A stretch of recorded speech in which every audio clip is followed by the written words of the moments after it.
என்னை உருவாக்கிய ஆசிரியர்களாகிய எனது பெற்றோர்களையும் என்னுடைய உணர்வுகளை நல்வழிப்படுத்திய எனது ஆசிரியர் பெருமக்களையும் வணங்கி, நானும் ஒரு ஆசிரியர் என்ற பெருமிதத்துடன் இந்த சமுதாயத்தை சீர்படுத்திக் கொண்டிருக்கும் அனைத்து ஆசிரியர்களுக்கும் ஆசிரியர் தின நல்வாழ்த்துக்களை தெரிவித்துக் கொள்கிறேன். இந்த தினத்துல உங்களுக்கு ஒரு சின்ன செய்தியை பகிர்ந்துக்கணும்னு ஆசைப்படுறேன். டீச்சிங் ப்ரொஃபஷன் எனக்கு மோஸ்ட் சேலஞ்சிங் ப்ரொஃபஷனா இருக்கு. ஆசிரியர்கள் பாடம் நடத்துறதை தவிர பேப்பர் ஒர்க் செய்தா எனக்கு நேரம் சரியா இருக்கு.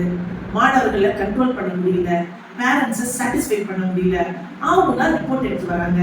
அதனால ஏதோ வந்தமா பாடம் நடத்தணுமா, நான் வேலையை பார்த்துட்டு போறேன்ற மனநிலைக்கு ஆசிரியர்கள் மாறிவிட்டால் இந்த சமுதாயம் நாற்றம் எடுக்கும் குப்பை கூடமாக மாறிவிடும். எனவே அருமையான ஆசிரியர் சமுதாயத்தை சேர்ந்த அனைவருக்கும் ஒரு சின்ன வேண்டுகோள். நம்முடைய கடமையை நாம் நேர்த்தியா செய்ய வேண்டியது. நம் கடமையை நேர்த்தியா செய்யும் பொழுது இந்த சமுதாயமே ஒரு பூந்தோட்டமாக மாறிவிடும். அதற்கு நம்ம ஒரு 3 காரியங்கள் நம்ம செஞ்சா போதும். முதலாவது மாணவர்கள் இன்றைக்கு இந்த உலகத்தை செல்போன் வழியாக பார்க்கிறாங்க. இந்த செல்போன் என்ற கண்ணாடி அவர்களுக்கு எதை காட்டுகிறதோ அதையே பிம்பமாக நினைத்து அதன்படி வாழ்கிறார்கள். இந்த செல்போன் என்ற கண்ணாடி வழியாக காத்து உள்ள போக முடியாது, வெளிச்சமும் உள்ள போக முடியாது. ஆசிரியர்கள் நம்முடைய கடமை என்னன்னா, அந்த கண்ணாடியை உடைத்து ஜன்னலாக மாற்ற வேண்டியது நம்முடைய கடமை. அந்த ஜன்னல் வழியாக காற்றையும் வெளிச்சத்தையும் அவர்கள் உணர, அதை என்ஜாய் பண்ண கற்றுக்கணும்.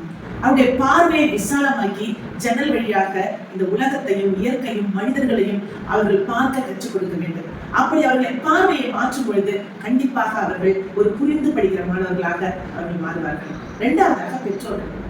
நான் கஷ்டப்பட்டாலும் பரவாயில்ல, என் பிள்ளைங்க நல்லா இருக்கும் அப்படின்னு சொல்லிட்டு அன்பு காட்டுறதாக நினைத்து அளவு கடந்த அன்பை நஞ்சாக காட்டிட்டு இருக்காங்க. இன்னைக்கு அவரோட விருப்பம் என்ன? பள்ளிக்கூடங்கள் வீடு மாதிரி இருக்கணும்னு ஆசைப்படுறாங்க. அந்த பெற்றோர்களுக்கு ஆசிரியர்கள் சொல்ல வேண்டியது, பள்ளிக்கூடத்தை வீடு போல இருக்க வேண்டும் என்று விரும்புகிற நீங்கள் வீட்டை பள்ளிக்கூடம் போல மாத்துங்க. மாணவர்கள் வீட்டில் அதிக நேரம் இருக்கிறார்கள். அப்ப வீட்டுல தேவையில்லாத பொருட்களை சேர்ப்பதை விட்டு நிறைய புத்தகங்களை, நல்ல புத்தகங்களை வாங்கி வைங்க. பிள்ளைகள் படிக்கும் போது நீங்களும் உட்கார்ந்து படிங்க. ஒழுக்கத்தையும் நல்ல உறவுகளை மதிக்கும் பண்பையும் வீட்டுல பெற்றோர்கள் சொல்லிக் கொடுக்கும் பொழுது எதிர்கால சமுதாயம் ஒரு பூந்தோட்டகமாக மாறும். எல்லாவற்றுக்கும் மேலாக ஆசிரியர்கள், நம்ம படிச்சு முடிச்சுட்டு தான் ஆசிரியர் ப்ரொஃபஷனுக்கு வரோம். ஆனா அந்த சர்டிபிகேட் வச்சு ஒண்ணுமே பண்ண முடியாது.